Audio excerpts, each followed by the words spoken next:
Welcome back to In the Know, the program that looks at the facts, figures, and what's happening in and around Mountain View and Los Altos so that you'll be in the know. I'm your host, Mike Kasperzak, and I'm joined today by officials from the Los Altos School District. We have Jessica Speiser, who is the president of the Board of Trustees, an elected member of the Board of Trustees of the Los Altos School District. And you've been on the board for about 3 years now, Jessica? About 2.5, yeah. All right. And, oh my God, Jeff Baier is the superintendent of the Los Altos School District. He's a Los Altos boy, and he's been the superintendent of the school district for about 10 years now, right, Jeff? I am, starting my 10th year. Super.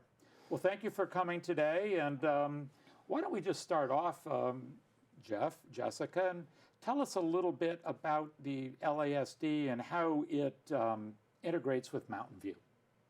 Sure. Do you want me to take that? Sure. Sure. So Los Altos School District is a kindergarten, transitional kindergarten through 8th grade school district of about 4,100 students. About a quarter of those students, 25% to 27%, come from the city of Mountain View. So we serve a significant portion of the city of Mountain View. One of our schools is located within the city limits of Mountain View. That's Springer Elementary on Rose. And I know we'll talk a little bit about it, but we're looking to the big reveal. Right, yeah. open another school in Mountain View. So of Mountain View students, any idea what the percentage of those students that are part of LASD? I mean, I've heard it's... So it's somewhere around that same percentage, about 23, 24% of the public school district students in the city of Mountain View come to Los Altos School District. And I think geographically it's a little weird because there's a lot of students over by Springer School and Cuesta, but then we've also got all of those families over at the crossings and in the apartments Del Medio on the other area. side, Del Medio, and I think that's kind of closer. Well, it's just a weird key map. Right. It's certainly the boundaries of the local school districts were made well before the incorporation of the cities, actually. Right. So things like railroad tracks and creeks dictated the boundaries of school districts rather than city limits. We could do a whole show on that and just bring in lots of pictures because I'm sure they're somewhere in the archive. Surely. So one of the big things that's going to be coming up, obviously, is the new school that's going to be built at San Antonio Center. I guess we can't call it San Antonio Shopping Center anymore because it's going to have a school. Yep. So how did that come to be? I mean, it's been a while in the making. Yeah, it has. We've been talking about they've talking to the city for a good long time. Starting at about 2016 is when it got really interesting, where we started working with Dan Rich and Randy Suda and to come up with this structure of being able to purchase land in the San Antonio Precise Plan area where the city would contribute funds. The city would also allow us, when purchasing the land, to sell the development rights that came along with it. And with a property that we're purchasing, a property that is, at the end of the day for us, 9.65 acres. With it comes over 615,000 square feet of development rights that we will not need. Right. That's because you can go up, you can build more than one story, and you might have maybe a 2-story building, but not 4. Yes, and the ability to sell that is, at the end of the day, is saving us $79.3 million of the purchase price of land in that area.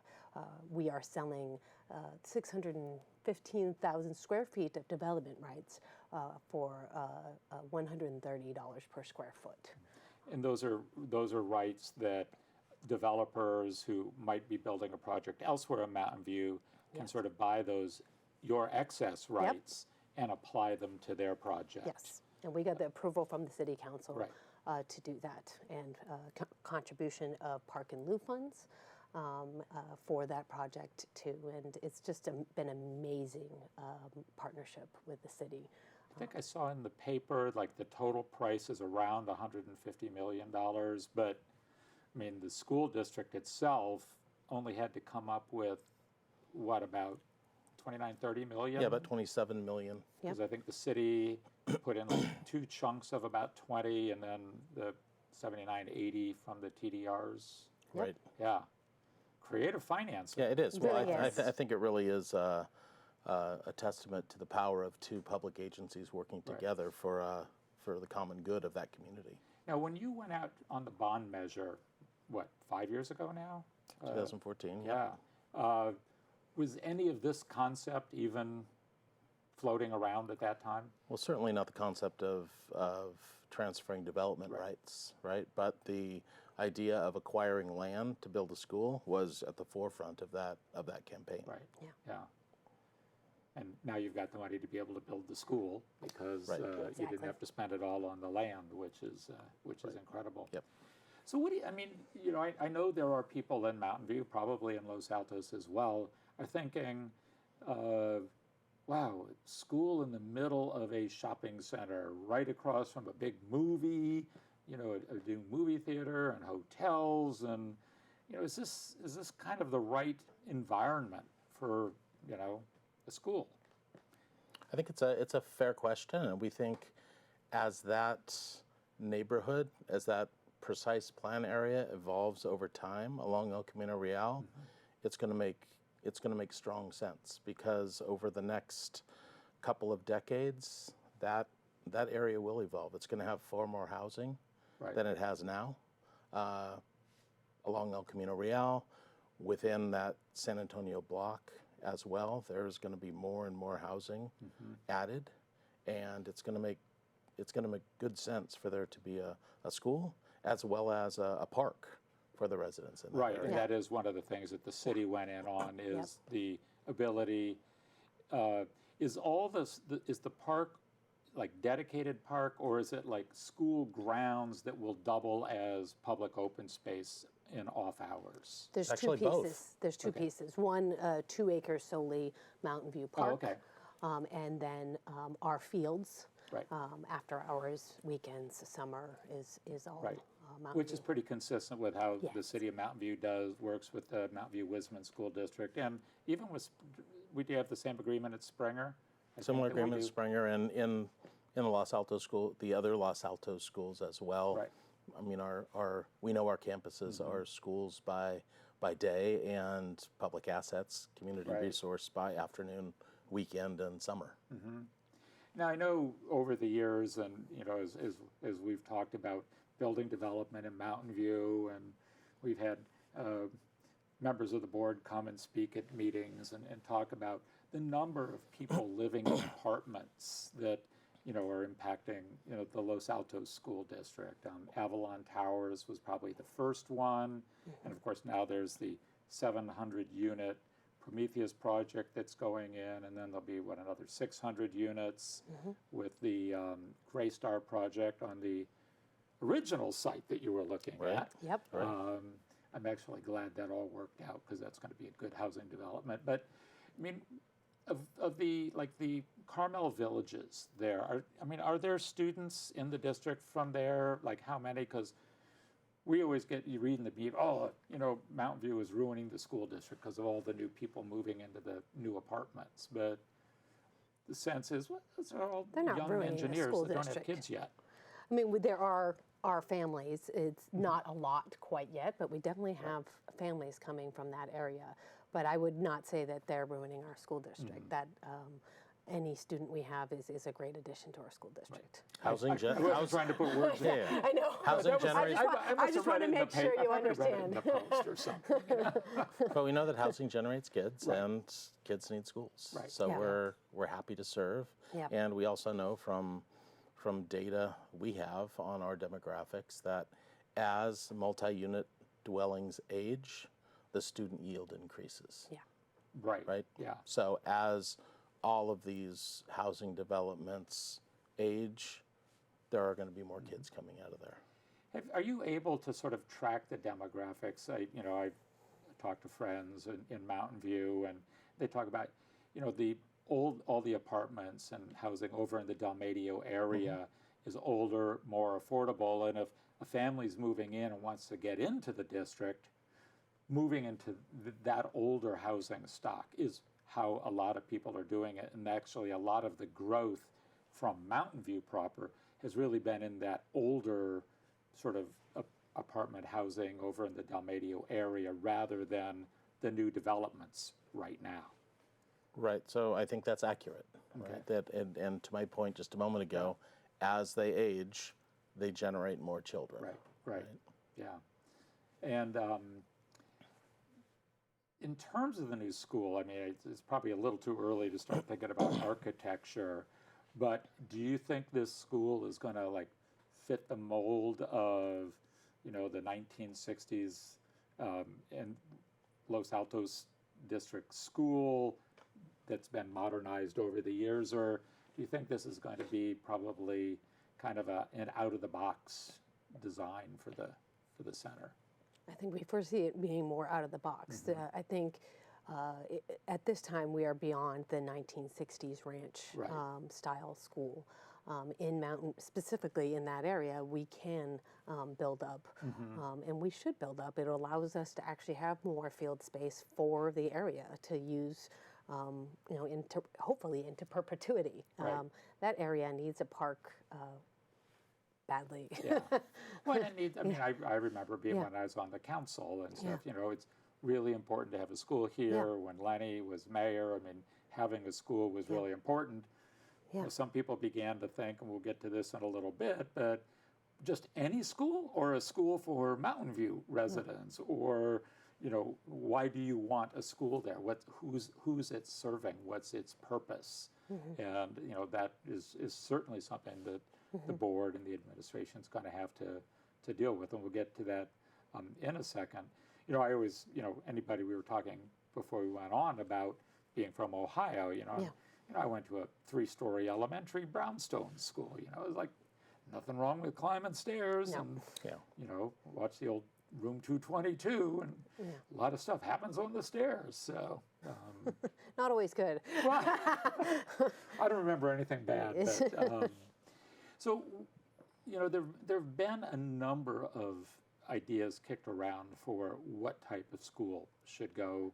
We did a little survey on Polco, which is sort of our polling system that we use here, and we asked people, should it be a public elementary school for all district students, a middle school, sort of the Move Egan option, a charter school, a place for BCS, or BCS with a preference for local Mountain View students. Are there other options that are perking around that I didn't think of there?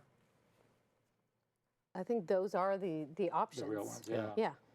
And just so everybody knows, 41% of the people said public school for district, public middle school for district kids. So that got the most votes. Out of our scientific study of 60. Came in second was charter school with a local preference, which was then followed by a public elementary school for all students, and then just a pure charter school. It had 3 votes, and I couldn't even find them on the map, so they might have been from San Jose for all I know that voted. But there are issues with each of those. It's not just all schools are created equal. What are some of the issues with sort of the differing sort of models of how that school might be operated? Well, you intimated that one of the plans that we brought forth in April is the plan to move Egan to the 10th site. And so that there is one plan, and that was move Egan to the 10th site, give 16 acres of Egan to the charter school. The issue with that is that there is a significant amount of our community that didn't necessarily understand. Like you said, one of the first questions you asked us is about kind of how the neighborhood currently is. One would possibly foresee classes in Coles. It's not going to be. It's going to be a school. It is going to be a Not brand just new gonna campus, remodel the a building? brand Yeah. new campus, Right. like out of the box. So we couldn't communicate that in a month's time. Right. And in order to get to a agreement that the community liked. So that's why we're heading into this public process that we're starting. As the moment we get back to school, we're going to be starting a public process where we're going to involve pretty much anybody who wants to be heard and has an opinion can come to our, we're going to have workshops, charrettes, community input sessions, in interviews, you name it, in order to make sure we're understanding what everybody's input is on this. We may get back to the same solution. We may get to something similar. We may get to something completely different, but we're hoping to get there together and in a way that both LASD and the community and hopefully the charter school is on board. So I want to ask Jeff sort of issues around its being just a district school and some, because my understanding there may be student performance issues. There are issues about it being just a BCS because BCS is now like 1,200 students, Right. and a typical Los Altos school is what 550 to 600 or something like that. So, all of a sudden, it's not a similar quality school. No, there are issues with each model. Right. For sure. Right. So I mean, each one of those you worked through. There are size issues. There's demographic makeup issues. There's a variety, and I mean, complicating it, I think, as well is, and you touched on it earlier, is this idea that the Los Altos School District encompasses 4 cities and part of a county. Right. Right. So we're clearly not just a Los Altos school, and of our 9 schools, 7 of them have boundaries that include the city of Mountain View. Right. So we have kids from all cities in a variety of kids from various cities in each of our schools. Right. So that just complicates it in talking about it's a Mountain View school. Well, maybe not just a Mountain View school, because there may be some kids from another city in there. Right. It's certainly going to be located in the city of Mountain View. Right. And kids from Los Altos, coming over. Or even Palo Alto in that area we have. Exactly. Yeah.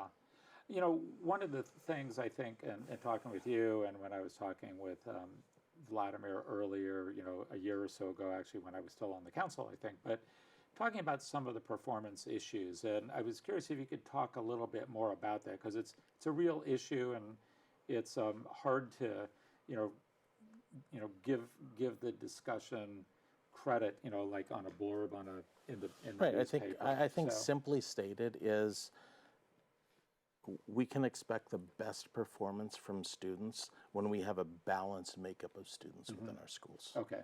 Right. I think it is best for all students, right, in those situations. So we take pride in creating, as best we can, situations in our schools that have a balance of students with special needs, students from lower income homes, students whose first language is not English, right? Having a balance in our schools is critical for the performance of all students. Right. Just, Mountain View's got, Mistral and everything. Does Los Altos have any, like, dual immersion programs or anything like that? We do not. Okay. Do you do ESL? Of course. Yeah. Right. Okay. Absolutely. Yeah, okay.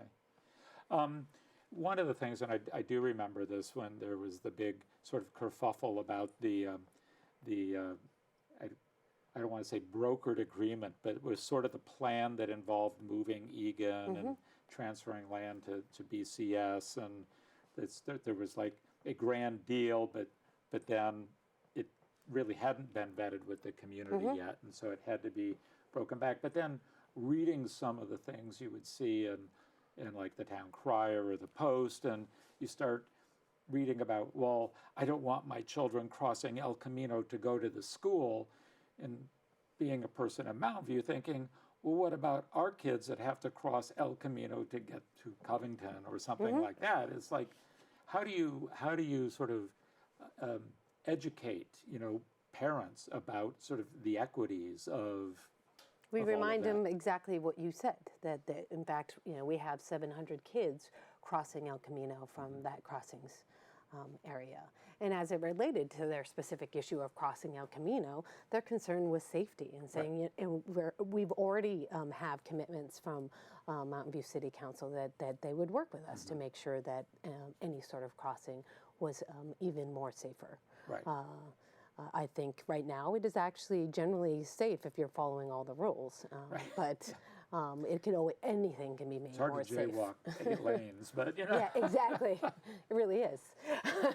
Yeah, and they've made some improvements at San Antonio and El Camino, and I'm sure there will be more. It'll continue, I The believe, bike right? lanes on that side are amazing. Yeah, yeah, and alternate ways in, coming in on showers. Yes, or things, or exactly. showers is where you will front Yep. as well. So And I think that's going to be necessary no matter what school is there. Right. Right. Because there's a significant portion of our population that comes from across San Antonio, right, in the Del Medio area. So Oh, yeah. when a school is built there, if we have students crossing from Del Medio and Monroe and that area over there, there's going to need to be some measures taken to ensure that those children can get to school safely as well, much like there is right now when they cross El Camino Real at Los Altos Avenue, right? That's a big thoroughfare to go out to Santa Rita and Egan.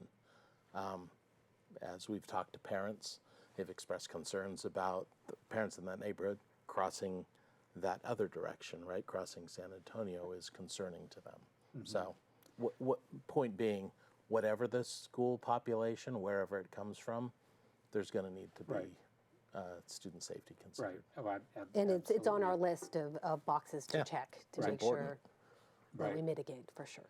Well, and it's interesting. It's more traffic and crossing El Camino, but I've started noticing with a lot of these new apartment developments, both in Mountain View, Los Altos, and Palo Alto, is there are a lot of these mid-block crossing signals going up, which traffic engineers for years have said, you cannot cross mid-block. I mean, just don't do it. It's going to be terrible. With all the new apartments that are sort of being built around there, 1,200 probably by the time the 2 big projects are done. I mean, what sort do you expect? Sort of almost any immediate sort of matriculation of kids out of those units, or are your demographers saying, yeah, it's going to be engineers for the first 5 to 10 years? Familyless I think we have engineers. transient in that they move there to live in the district, but then find another place in Los Altos Right. or close by. I'm finding a lot of that because it is those are not cheap apartments. Right, no, I know, yeah. Well, I think it's going to be interesting to watch because clearly there is a neighborhood being built over Yeah, there, for right? sure. And it's not a neighborhood that looks like the typical Mountain View neighborhood nor Los Altos neighborhood, right? It's a high rise, it's a more urban type neighborhood. And I think it's going to be interesting to watch to see if that becomes more the norm for that area, right? That because there are places around the world where living in a high-rise apartment, right, with a family is Oh, yeah. typical. Yeah. There's plenty of places like Well, that. take So good notes, because Mountain View Wisman is probably going to be doing somewhat the same thing in the North Bay Shore in the new new Googleplex Yeah. Right. and Googleville or whatever it's going to be called out there. Just we're got about a minute or 2 left, and our next show we're going to have Joe Hurd and Francis LaPole from BCS on, and just as a little maybe precursor to that, I know there was something I saw in the paper recently about how there's been a 5-year process where BCS, Bullis Charter School, was weaning away its policy of having a preference for Los Altos Hills students But then it was announced that the 5-year period was over and they were going back to having a preference. Am I crazy, or is like, that didn't seem to make any sense to me? And I suspect from the LASD perspective, that was a bit of a surprise.